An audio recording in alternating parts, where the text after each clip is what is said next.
Este homem é um assassino. É o que diz a justiça. Revoltadas, perto de 1.500 pessoas cercaram a delegacia com a intenção de linchar os policiais e pedir justiça.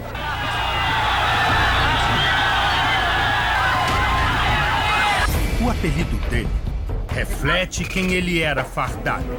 Rambo. Rambo na ação. Rambo na entrevista que daqui a pouco vai me dar. Os nossos caminhos já se cruzaram 15 anos atrás. Boa noite. 14 de março de 1997. Eu estava num boteco como esse, quando uma pessoa me entregou um vídeo mostrando barbaridades praticadas pela Polícia Militar do Estado de São Paulo. O caso ficou conhecido como a Chacina da Favela Naval, um ponto dominado por traficantes no ABC paulista. A fita mostrava os policiais militares espancando, torturando e até matando. Você sentia prazer em bater? Por que você batia nos caras daquele jeito? Por que você atirou pelas costas? Como é que você se sentiu sendo chamado de assassino? Você acha que contra o crime só existe uma lei, a lei do cão?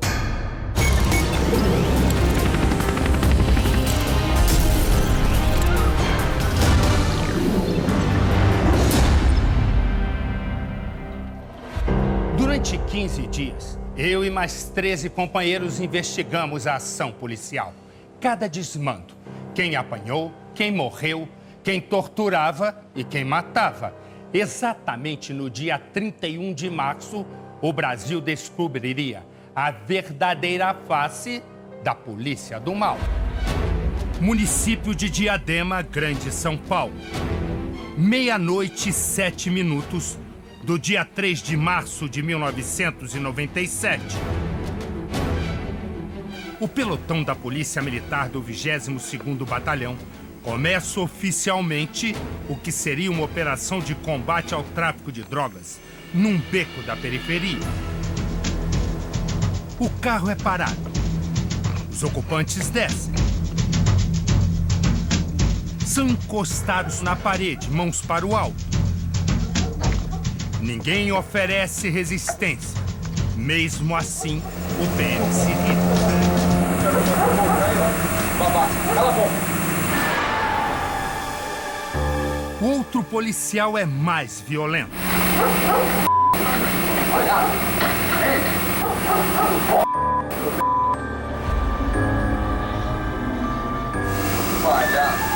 O PM parte para os outros homens e dá um soco nos rins de um deles.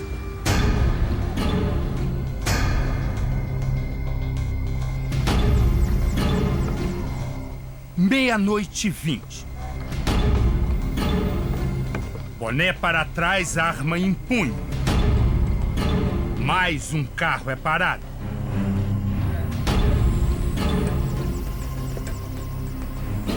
Esse PM lidera a violência.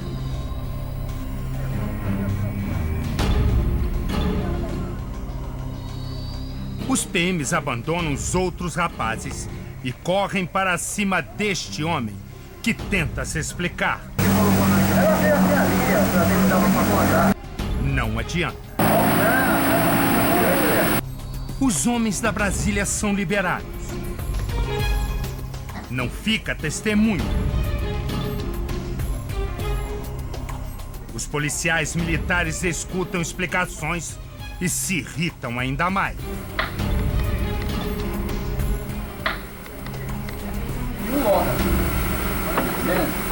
O PM grandalhão chega.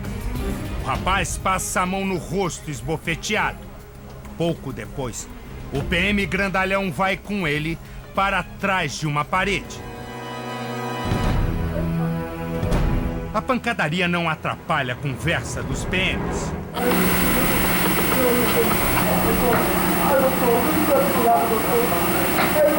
Outro policial pega o cacetete e entrega ao policial grandalhão.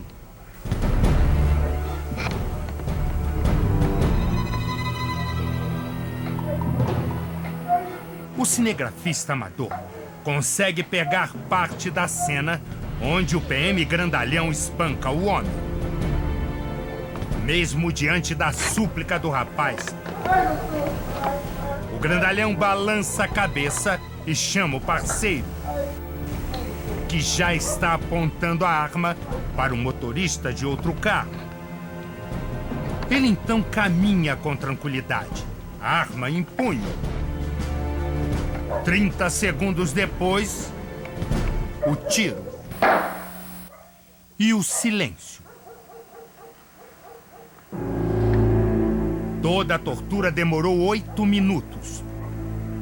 Em nenhum momento, os policiais acionam pelo rádio a central da PM para saber se os carros são roubados. Chega outro carro. O PM leva a mão à cintura, onde guarda uma arma clandestina. A oficial jamais é usada. Mais uma pessoa, mais agressão.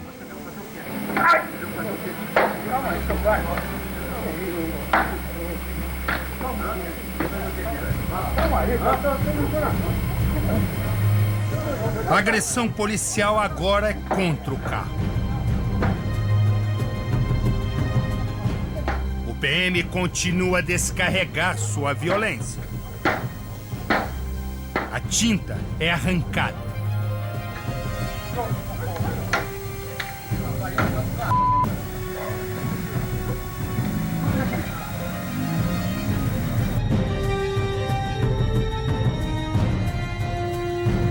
O policial que os companheiros chamam de Rambo carrega no peito 3 insígnias por cursos de especialização.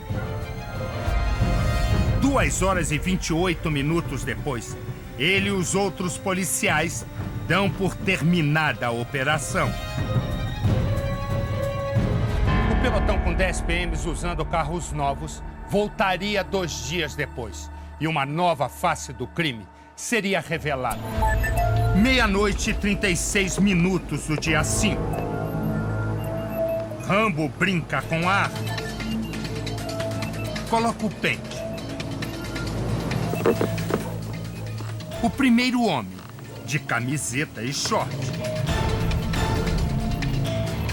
O PM conta o dinheiro do rapaz e guarda. É o pedágio.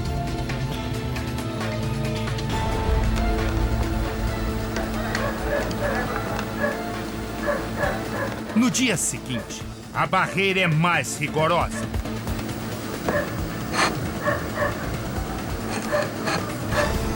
Como o soldado não tem como incriminar o dono do Fusca velho, ele então se vinga furando os pneus. A revista é ameaçadora. A arma coça a mão de Rambo. Daqui a pouco, ele vai usá-la novamente. O gol é parado. Os 3 homens descem. Repare no rapaz com a agenda na mão. Ele vai morrer. São 11 horas e 58 minutos. Rambo se aproxima. O suspeito tenta se explicar.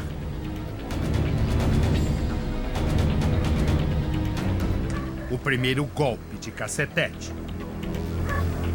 Outro. Mais outro. E outro. O PM grandalhão pega o pé do rapaz. Torce. A pancadaria continua. O grandalhão agora dá com cacetete no pé do rapaz. Em apenas 3 minutos, ele vai levar 34 pancadas. Mas o pior ainda está por vir.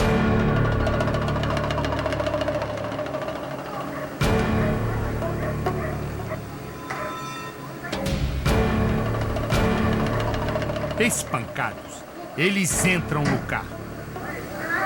O rapaz que estava com a agenda vai atrás.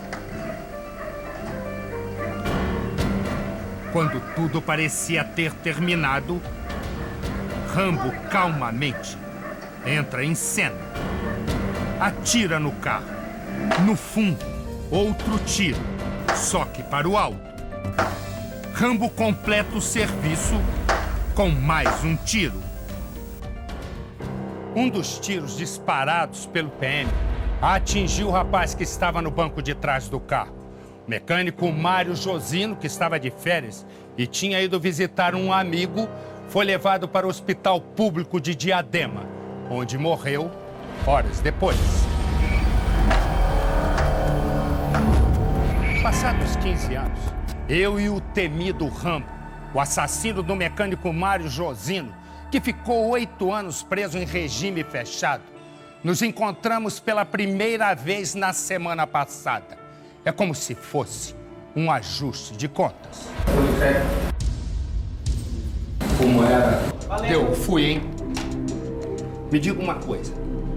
Se eu tivesse um outro Rambo que não fosse você e casualmente atirasse, também sem querer matar, e matasse uma filha sua, a pergunta é, você acha que a punição de 15 anos seria suficiente?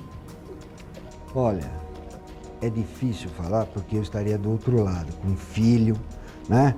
Mas, na minha atual consciência, no atual lugar onde estaria o policial e a minha filha, analisando friamente, o que ela estaria fazendo lá?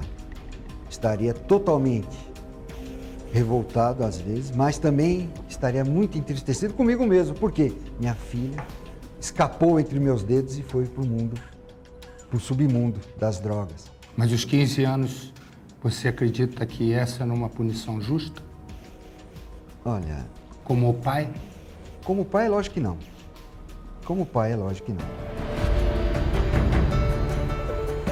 No primeiro julgamento, Rambo foi condenado a 65 anos de prisão. Não houve espancamento também, então? Não, foi tudo uma simulação. Que eu não acertei o cara. O advogado do ex-soldado conseguiu anulação e, num segundo julgamento, a pena foi reduzida para 45 anos. Em seguida, numa apelação, a pena passou a ser de apenas 15 anos e 4 meses de cadeia. Esta é a punição que ele ainda cumpre em regime aberto desde 2005. Aquela bomba que estourou na minha cara, quem acendeu o estopim fui eu. Então, não adianta eu implicar essa culpa a mais ninguém.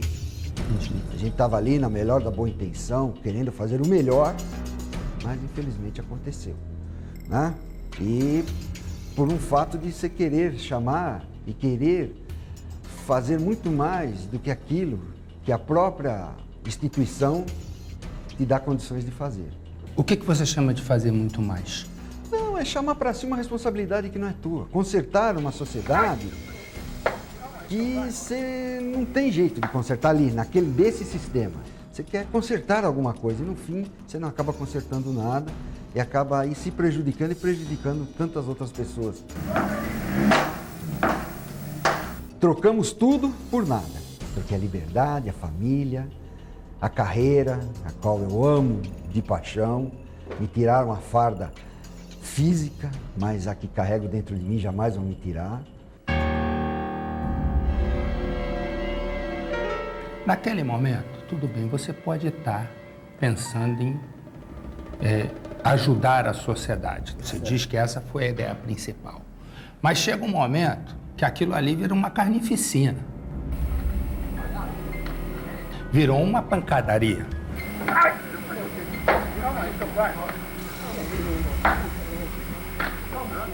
Você sentia prazer em bater? Por que você batia nos caras daquele jeito? Não sentia prazer nenhum, mas era o que acontecia. Todos eles, é que a fita não tem uma certa continuidade, mas todos eles eram reincidentes, de várias vezes estar ali.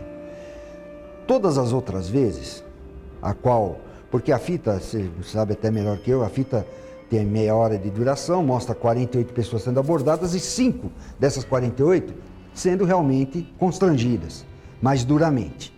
Constrangida é apanhando. É.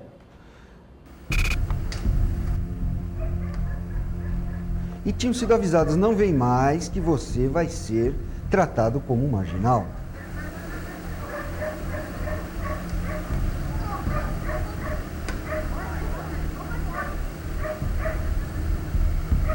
Vocês não estavam ali para fazer pedágio também? Não, jamais. E jamais... por que o soldado aparece contando o dinheiro de um deles e pondo no bolso? Não, porque o que mostra a fita? Um dos soldados, o que acontece? Ele vai dar uma geral num dos elementos que passa ali, e ao retirar uns papéis do bolso dele, que parecia ser, até na época não era os pinos de plástico, não era papelote, e uns papéis caem no chão. O policial se abaixa e pega esses papéis. E olha e fala, e você, o que está fazendo aqui? Ele tinha o costume de cruzar os braços, e aí? O que você está fazendo aqui? Por que você está aqui? Ah, não, estou passando, a gente já sabia que era usuário de entorpecente, estava lendo, então você vai embora daqui. Mas isso é devolvido, tudo, inclusive os papéis, tudo, o polícia enfia novamente no bolso dele, certo? 15 anos depois, ao meu lado, Rambo assiste às imagens que o incriminaram. O soldado violento agora precisa de óculos para acompanhar os detalhes da ação policial que comandou. Aqui o Bonfim dá um tapa no rapaz. Por quê? Olha, nessa situação eu estava mais distante, então eu creio que ele deve ter falado alguma coisa pro Bonfim, dito alguma coisa, eu destratado o Bonfim, que o Bonfim agiu desse jeito. Esse era o Silvio Calixto. Esse era o Silvio Calixto, que já tinha passado lá em cima. Essa era a terceira vez a qual ele passava pelo local. Ele tomou uma coça arrumada. O Silvio Calixto, o que ele apanhou mais foi o tapa na cara que ele tomou do Bonfim. Só. Tinha os olheiros da favela, todo mundo ficou olhando. O Júnior levou ele para um canto e foi como uma espécie de um teatro. Pegou um pedaço de pau ali na hora e começou a bater dos lados e falou pro Silvio Calixto, grita, como se estivesse apanhando.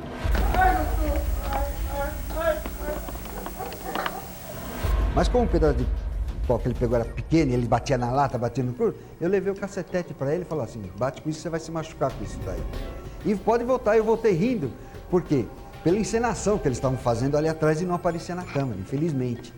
Tanto é que ele não teve lesão nenhuma, porque se o Júnior se predispõe a bater nele realmente, como supunha-se ali atrás, ele não saía dali andando de jeito nenhum.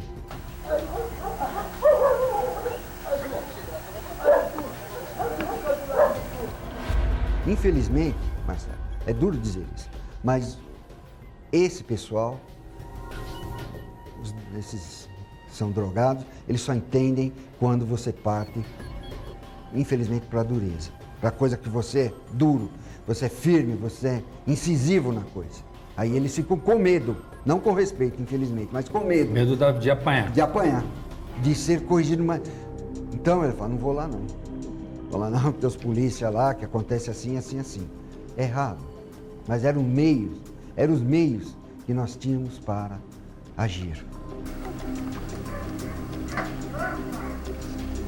Você achava que tinha que coibir o tráfico e espancar alguns para que servissem de exemplo? Também. O criminoso só reconhece o bom polícia quando ele é constrangido, firmemente. Quando ele toma um... Quando o couro come. Quando o couro come, para falar o português bem claro. É você. Isso.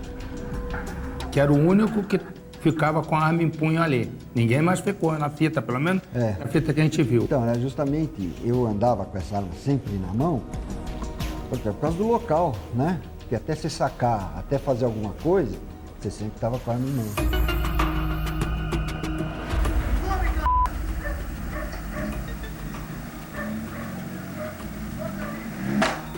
Quando dá 3 metros e pouco, você vai puxar a arma e dar um tiro. E depois dá outro tiro. 2 tiros. Por que você atirou pelas costas? A intenção era o seguinte, foi que o Josino, eles saem com o carro, e o Jefferson, que dirigiu o Gol, ele para o carro, ele diminui e faz menção de sair do carro. E fala qualquer coisa, eu vou na corregedoria, ele para mim falando, e faz menção de sair do carro. Como os ânimos já estavam acirrados, se ele sair do carro novamente, ia se perpetuar, eles iam, né, apanhar de novo, vamos pôr a palavra bem clara. E eu dei um tiro de advertência sem qualquer intenção de atingi-lo. E ele saiu e foi embora. Por quê? Você deu o segundo. Aí dei um outro pro alto. Foi sem qualquer intenção de produzir, né, o fato. De matá-lo. É lógico, né? Você gosta de ser Rambo? Não. Acho que você se adaptou ao apelido, hein? Não, a gente se adapta, porque eu vou brigar, o cara chama Rambo. Ô Rambo, tudo bem, pode falar, não tem problema. Meu nome é Otávio Lourenço Gambra, você chamar de Gambra. Ou se quiser chamar de Rambo também, eu não vou, sabe? Eu não vou, sabe, ser mal educado com ninguém. Te chamam de Rambo na rua? Chamo quando conhece, assim, reconhece, um olho assim. Você não é o Rambo? Um dia eu fui, agora eu já sou o vô.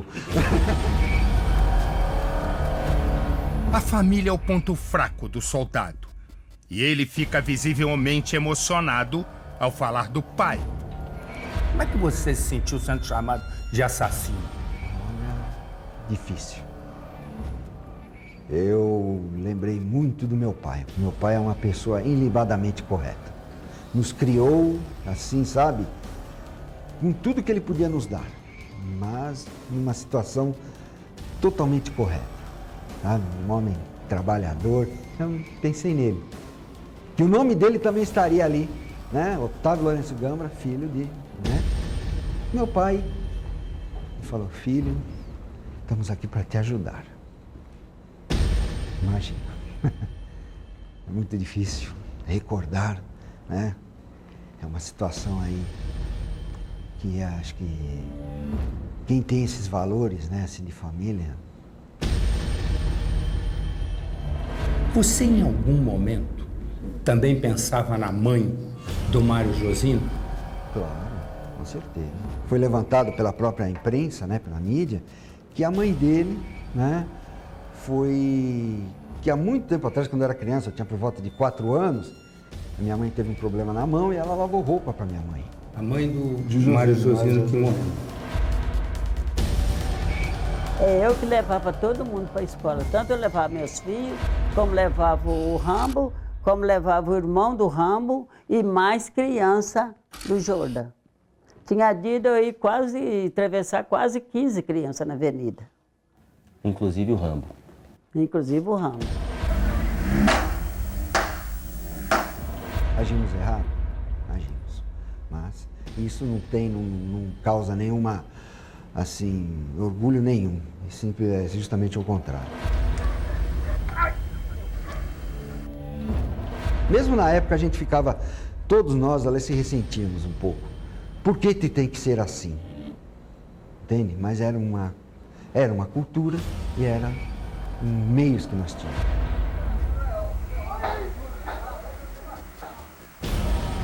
Mas você acha que a violência, o gesto de espancar, o gesto de coibir com rispidez, isso foi te contaminando e você foi ficando, como policial, mais violento? E foi se adaptando àquilo? Ah, sim, com certeza. E foi sentindo prazer? Não. Mas também não foi sentindo dor na consciência? Não. Prazer não. E nem dor na consciência? Não, dor na consciência só quando... Quando viu que o cara tinha morrido? Não, quando o cara tinha morrido, ou às vezes quando você... Até você se sentia que você tinha se exaltado. Tinha passado dos limites.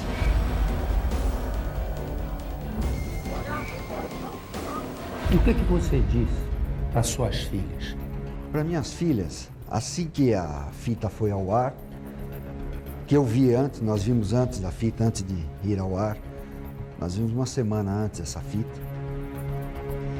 E falei para elas, ali no segundo de choque, nós estávamos detidos no segundo de choque.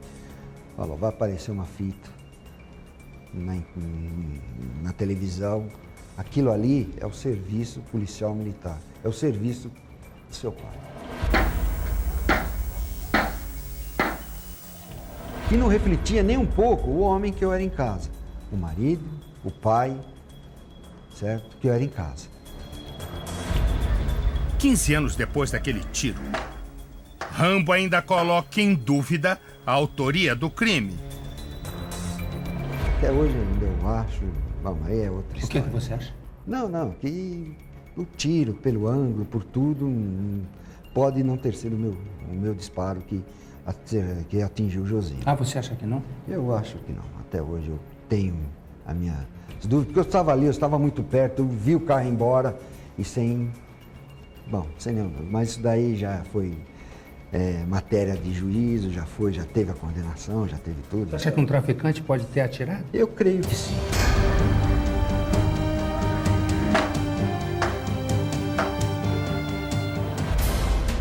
Livre da cadeia 8 anos depois do assassinato do mecânico Mário Josino, Rambo tremeu ao se ver de novo em liberdade.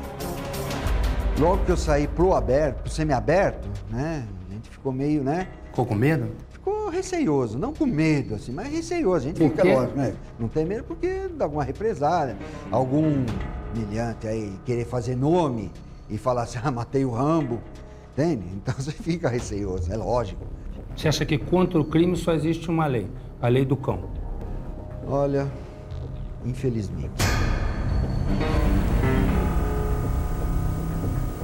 Para você foi mais dura a condenação ou para você foi mais dura a expulsão da velha?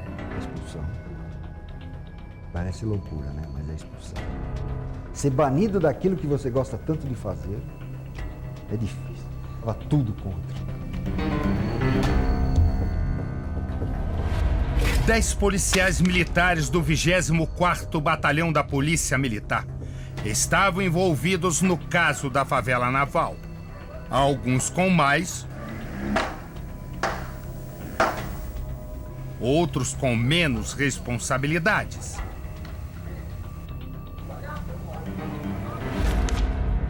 Nove foram denunciados pelo Ministério Público de São Paulo.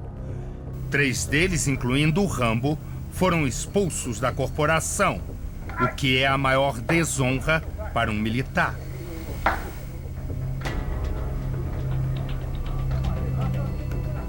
Os outros foram demitidos.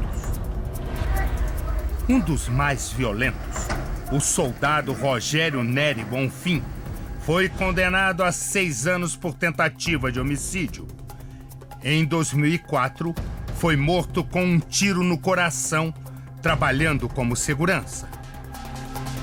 Os soldados Maurício Lousada e Nelson Soares Júnior, apontados como coautores do assassinato, pegaram 27 e 18 anos de cadeia, respectivamente, mas também já ganharam o direito de cumprir a pena em liberdade.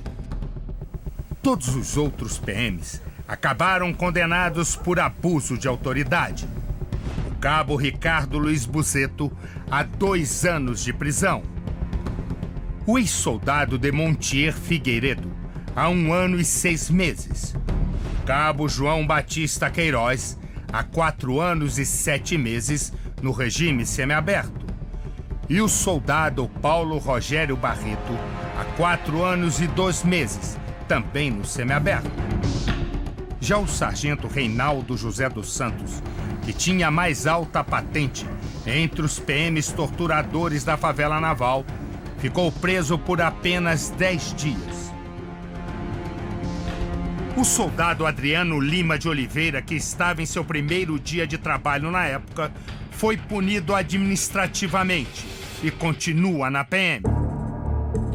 Você se encontra ainda com algum desses seus companheiros de pelotão? Agora faz uns tempos que eu não me encontro com alguns deles, mas me encontro sem problema nenhum. É? Vocês conversam sobre os assuntos? Conversa sobre o assunto da vida, tudo. Sobre o assunto, a gente já conversou exaustivamente nos anos que estivemos juntos Na no cadeia. Romão Gomes, né? Então a gente procura, sabe, falar da vida, do dia a dia, do que está fazendo, do que pretende, como está, entende? Porque, assim, sentar para remoer tudo aquilo, né? Não, é que já foi tão massificante o negócio, tão falado, que para nós já não, né? Não vale a pena mais, assim, recordar aquela situação que nos levou a tudo, né?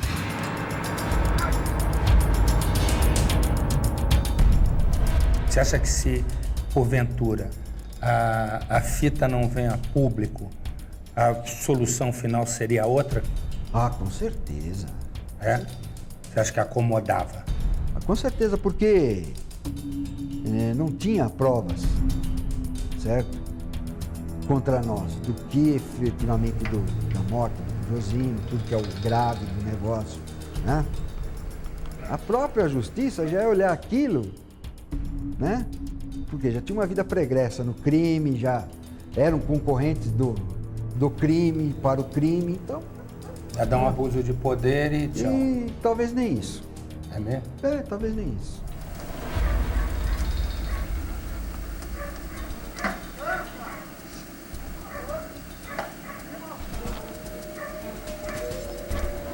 Rambo está solto e a família do mecânico Mário Josino continua presa na dor e na pobreza. Você perdoaria Não, quem tirou a vida do seu pai?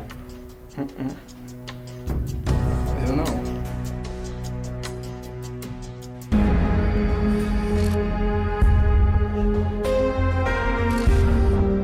É nesta rua em São Bernardo do Campo, bem próxima da favela naval, que mora a família do mecânico Mário Josino.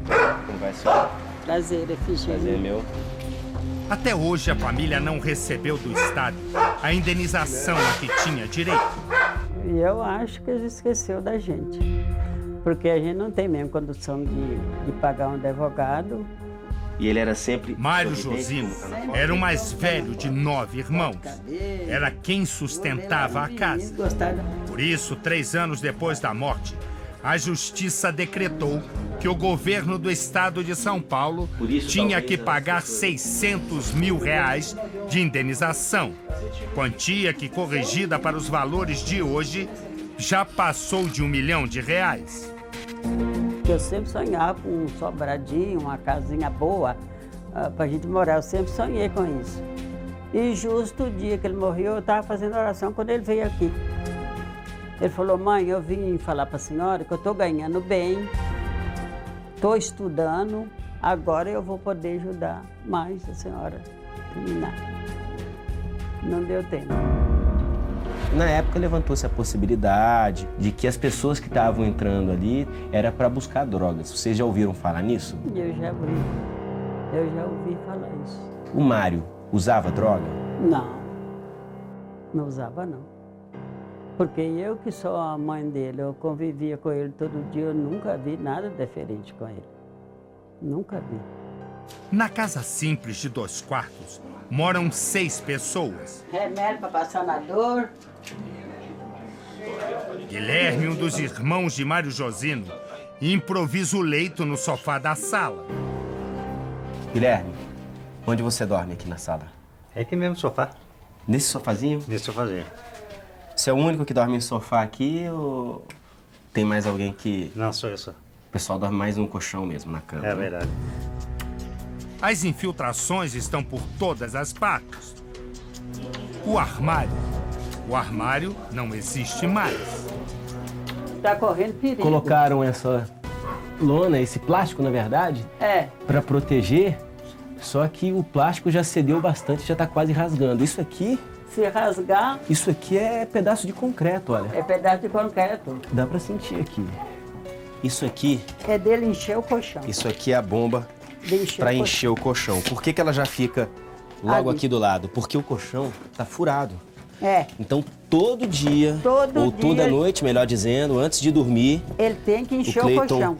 Vem aqui e enche de ar.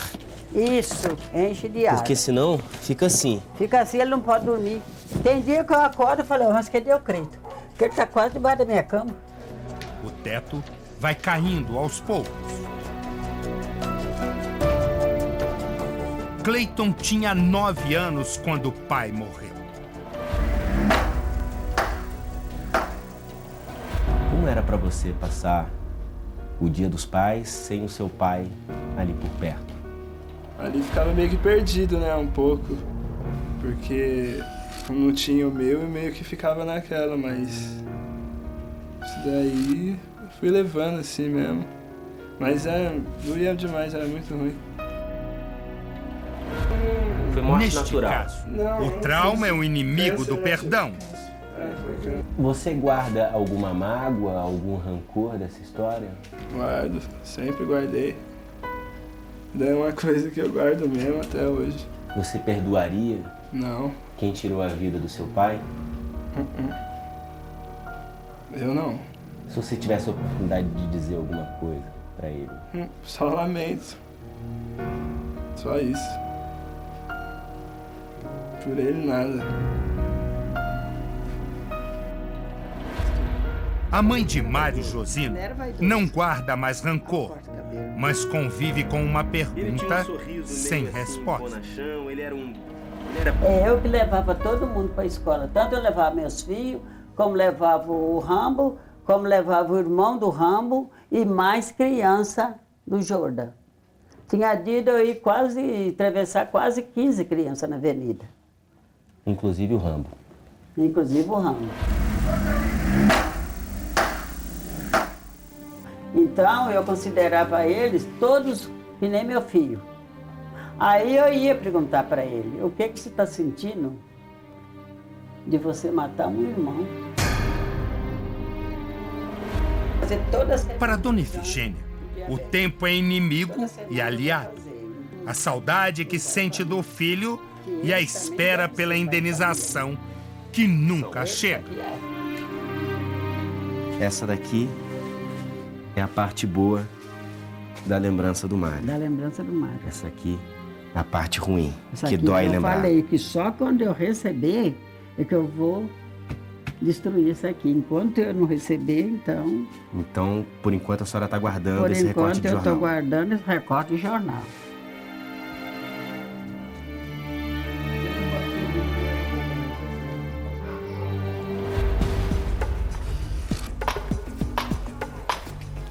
Diadema, março de 2012. 15 anos depois da gravação das cenas, as feridas ainda não foram totalmente cicatrizadas. Mas uma nova realidade surge no cenário que um dia foi de crime e tortura. Crianças que não eram nem nascidas na época brincam e correm pela mesma rua onde os PMs criminosos aterrorizavam os moradores. No lugar desse conjunto habitacional havia apenas barracos de madeirite, assim como no lugar desse outro conjunto que está sendo construído agora. O cinegrafista amador que gravou toda a cena estava posicionado bem ali, no segundo andar de um sobrado que existia ali. Os policiais estavam exatamente nesse ponto. Aqui eles ficavam escondidos e os motoristas, as pessoas que entravam, não viam a blitz montada aqui. Quem vive por aqui aprendeu a lidar com tragédias e dificuldades. Mas nada deixou marcas tão profundas quanto as brutalidades de 15 anos atrás.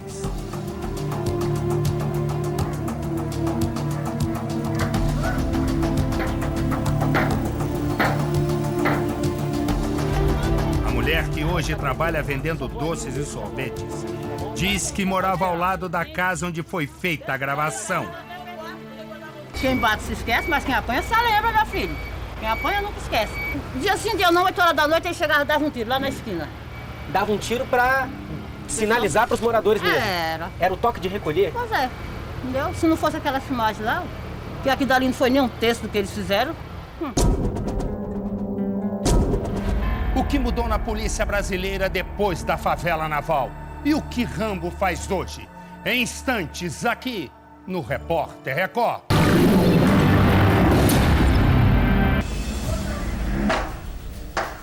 O caso da favela naval repercutiu no mundo todo e chegou a ser tratado numa Assembleia Geral Extraordinária da ONU um ano depois. No Brasil, o Congresso mudou a lei da tortura. Em apenas uma semana, foi aprovada e sancionada a lei, punindo com 21 anos de prisão os crimes de tortura.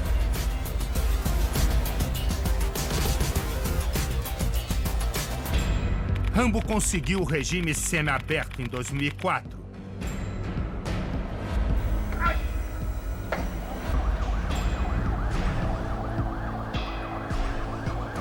Em 3 de agosto de 2006, passou para o regime aberto.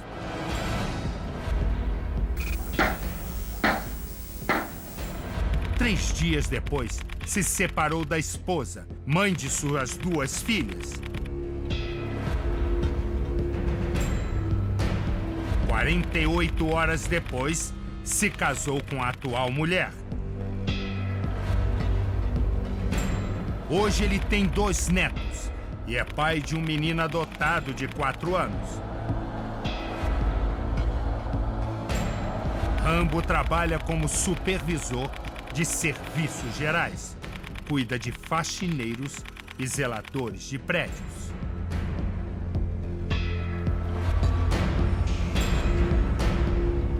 Tem alguma coisa que vocês queiram falar? Como é que é pra você estar aqui com o Marcelo todo esse tempo depois? Não, o Marcelo, é lógico, naqueles dias, naquela ebulição, na fervura que tava o negócio. Tudo de ponta cabeça, sua vida virada num twister. Aí falar, mas o culpado era ele. Entende? Grosso modo, não sabe o que é isso, e fica falando, queria, agora vai lá, lógico, cheio de luz, cheio de polícia, ele vai, e não sei o quê, mas é lógico, depois com o passar do tempo, mas isso é um desabafo, como se fosse um subterfúgio para você não se atribuir a si mesmo a sua culpa. E quando você se viu na TV? Nossa, eu falei, tanta coisa para esses caras filmar, vai filmar essas coisas.